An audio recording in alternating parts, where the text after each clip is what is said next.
Hello everyone, CS live with खुशी में आपका स्वागत है। आज हम पढ़ रहे हैं functional dependency and it's type और एग्जांपल्स।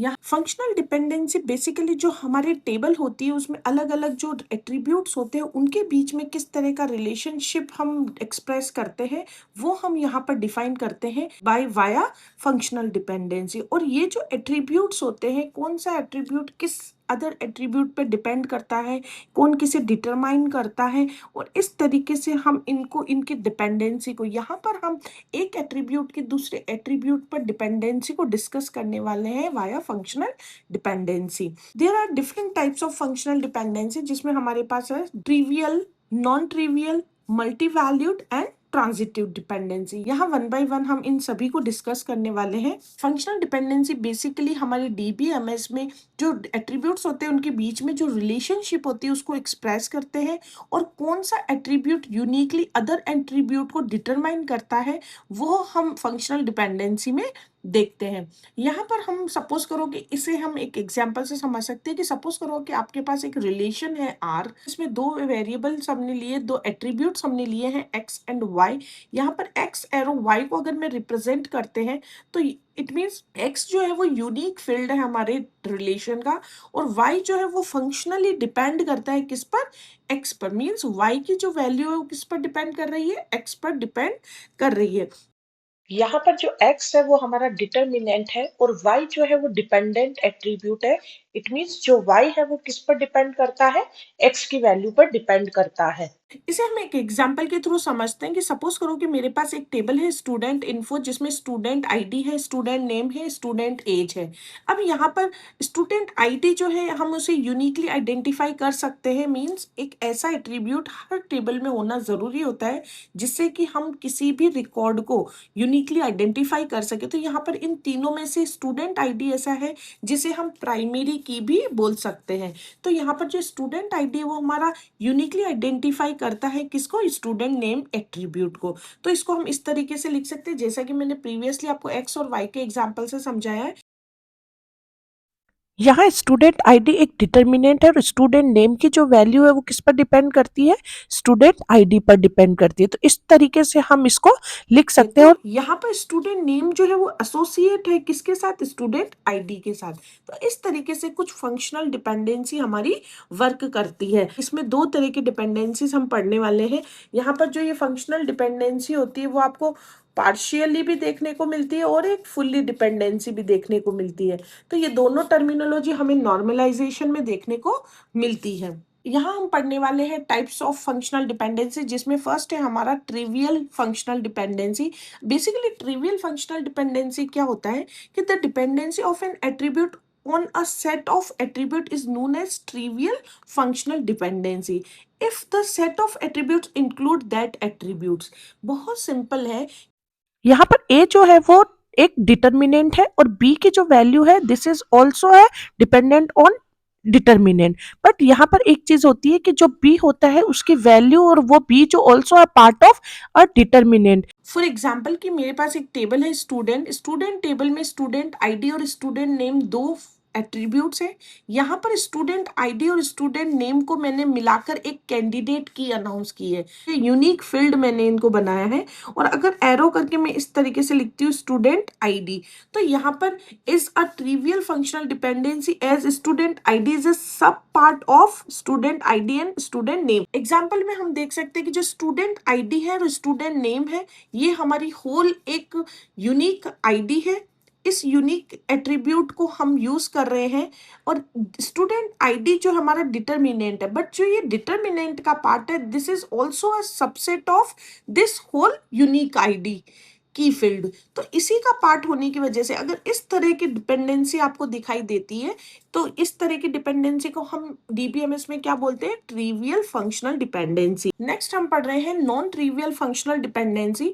तो if a functional dependency X arrow Y hold true where y is not a subset of x then the dependency is called non-trivial functional dependency। it means क्या है कि ये बिल्कुल trivial का opposite है कि वहां पर x जो y था वो क्या था, एक्स का ही एक सब पार्ट था, बट यहाँ ये बोला जा रहा है कि अगर वाई जो है वो एक्स का सब पार्ट नहीं होता है तो उस डिपेंडेंसी को क्या बोला जाता है, नॉन ट्रिवियल फंक्शनल डिपेंडेंसी बोला जाता है। इसे हम एग्जाम्पल से और अच्छे से समझते हैं। एम्प्लॉय है एक टेबल जिसमें एम्प्लॉय आईडी है, एम्प्लॉय नेम है और एम्प्लॉय एड्रेस है। मेरे पास 3 इसमें एट्रीब्यूट्स है।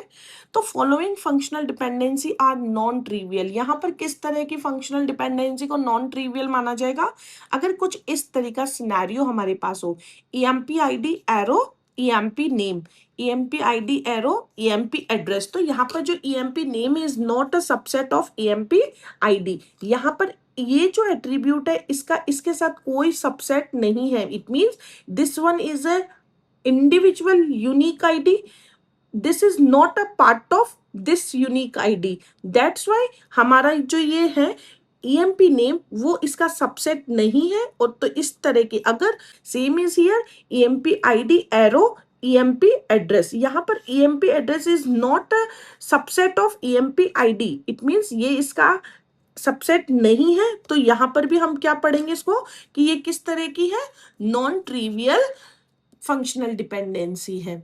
आई होप आपको समझ में आया होगा। अगर इसकी जगह में इसको इस तरीके से लिख दूं और इसको मैंने एक यूनिक आईडी बना दिया, अब मैं अगर इस तरह से इसको लिखती हूँ EMP name, now this is a trivial. इसको क्या बोला जाएगा, ये किस तरह की हो गई है functional dependency, trivial functional dependency. Multi valued dependency हमारे सिस्टम में या हमारे डेटाबेस में तब अकर होती है जब हमारे रिलेशन में एक से ज्यादा इंडिपेंडेंट मल्टी वैल्यूड एट्रीब्यूट्स होते हैं।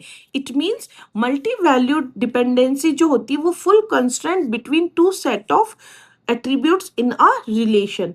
यहाँ पर मल्टी वैल्यूड का मतलब होता है कि यहाँ पर एक ऐसा कॉलम है जिसके ऊपर एक से ज्यादा कॉलम डिपेंड करते हैं, बट वो 2 कॉलम आपस में बिल्कुल भी एक दूसरे पर डिपेंडेंट नहीं है।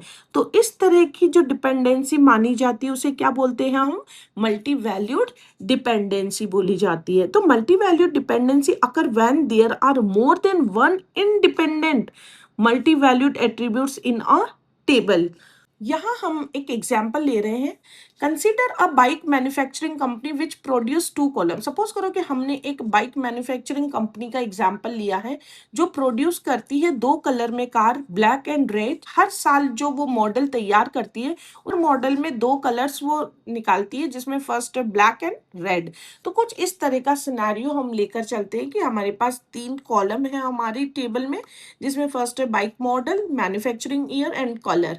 तो यहाँ पर हम देखते हैं कि M10 जो बाइक मॉडल है वो 2007 में मैन्युफैक्चर हुआ है, जो ब्लैक कलर में भी आया है एंड रेड में भी आया है। तो इस तरीके से कुछ मेरा सिनेरियो है। 2008 का सिनेरियो है, 2009 का सिनेरियो। इट मींस जो बाइक मॉडल है उसका मैन्युफैक्चरिंग ईयर से तो इससे तो इसकी डिपेंडेंसी है, बाइक मॉडल की कलर से भी डिपेंडेंसी है कि इस मॉडल का जो है वो ब्लैक में भी है और रेड में भी है, बट ईयर और कॉलम का आपस में कोई किसी तरह की कोई डिपेंडेंसी नहीं है। तो यहाँ पर इस तरह का जब सिनेरियो बनता है that is called multi valued dependency. यहाँ पर हम मैन्युफैक्चरिंग ईयर और कलर जो होते हैं ये 2 एट्रीब्यूट आपस में इनडिपेंडेंट है, जबकि ये दोनों ही जो इनकी डिपेंडेंसी किस पर है, बाइक मॉडल पे है। और इसी केस में अगर जहां 2 कॉलम आपस में इनडिपेंडेंट है बट दोनों ही सेम एट्रीब्यूट पर डिपेंड करते हैं तो this is called multi valued dependency on bike model. तो यहाँ पर क्या हो गया है, ये मल्टी वैल्यूड डिपेंडेंसी माना गया है। और इस तरह की डिपेंडेंसी को जब हम रिप्रेजेंट करते हैं तो कुछ इस तरीके से रिप्रेजेंट करेंगे, bike model, this is the sign of multi valued dependency. तो यहाँ पर manufacturing year is dependent on bike model. Same here colour जो है वो किस पर डिपेंड कर रहा है, वो भी बाइक मॉडल पे डिपेंड कर रहा है। तो इस तरीके से हम मल्टी वैल्यूड डिपेंडेंसी को शो करते हैं और रिप्रेजेंट करते हैं। नेक्स्ट और लास्ट है हमारा ट्रांजिटिव डिपेंडेंसी। ये ट्रांजिटिव डिपेंडेंसी जो होती है वो a functional dependency is said to be transitive if it is indirectly formed by 2 functional dependency. It means ये जो ट्रांजिटिव डिपेंडेंसी होती है इसकी जो डिपेंडेंसी होती है हमारे इसमें डीबीएमएस में वो इनडायरेक्ट होती है। इनडायरेक्ट का मतलब होता है इस लाइक मैथ्स में जो होता है कि a is equal to B is equal to C, तो हम मानकर चलते हैं कि c is equal to a। तो this one is scenario is called transitive dependency. इसको क्या बोला जाता है? ट्रांजिटिव डिपेंडेंसी बोला जाता है। तो यहाँ पर अगर बी जो एट्रीब्यूट है किस पर डिपेंड करता है? ए पर करता है। सी जो है किस पर डिपेंड करता है? बी पर डिपेंड करता है। तो इस तरीके से जो ये वाली सिचुएशन बनती है this is called indirect dependency, और उसी को हमारे डीबीएमएस में क्या बोला जाता है? ट्रांजिटिव डिपेंडेंसी बोला जाता है। और इसी ट्रांजिटिव डिपेंडेंसी को नॉर्मलाइजेशन में अलाउ नहीं किया जाता। हियर अ एग्जांपल जिसमें हमारे पास एक रिलेशन है जिसमें हमने 3 कॉलम लिए हैं, book, author, author age. Book में हमारे पास 3 नाम है, ऑथर है, उनके नेम है, और यहाँ पर उनकी एज दी हुई है। ट्रांजिटिव डिपेंडेंसी के इस एग्जाम्पल में हम यहाँ देखते हैं कि हमारे पास 3 एट्रीब्यूट्स है जिसमें बुक है, ऑथर है और ऑथर एज है। यहाँ पर हम देखते हैं कि जो बुक है, तो बुक जो है वो डिटरमाइन करती है ऑथर को। इट मीन्स आपके पास अगर बुक है तो आप उसके उस ऑथर के नाम को जान सकते हैं।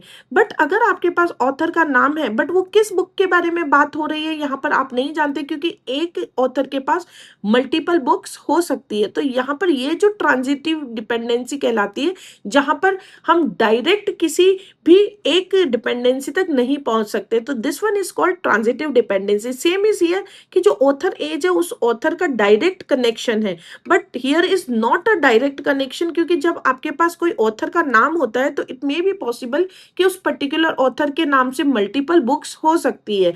तो यहाँ पर दिस वन इज जो आपको एक्टिविटी दिखाई दे रही, this one is connection is called transitive dependency, और ये ट्रांजिटिव डिपेंडेंसी नॉर्मलाइजेशन में अलाउ नहीं किया जाता है। अगर आपको इससे रिलेटेड कोई भी क्वेरी है या आपने अभी कोई क्वेश्चन है आपका, तो कमेंट बॉक्स में कमेंट कर सकते हैं। Thank you.